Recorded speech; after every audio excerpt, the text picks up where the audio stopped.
Какво иска да ти каже той, но мълчи? Какво иска да ти каже той, но мълчи? Той иска да ти каже, че иска свободата да направи своя избор. Той иска да ти каже, че се чувства стабилен и че неговата работа е приоритет. Иска да ти каже, че паузата, която е взел между вас, това, което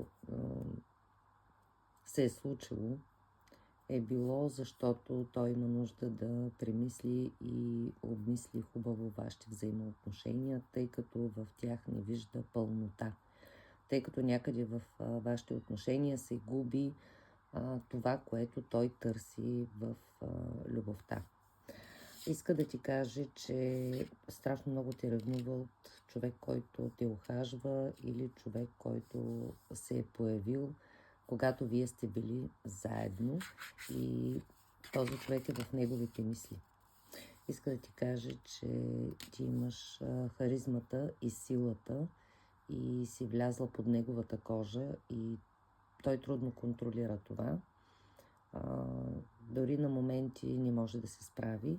Бори се сам със себе си и изпитва така нужда от това да пази личните си граници и да пази чувства и емоции, за да не бъде наранен. Ако имаш въпрос, на който нямаш отговор, можеш да ми пишеш и да си запазиш час за лично таро четене. Благодаря ти, че си с мен и до скоро.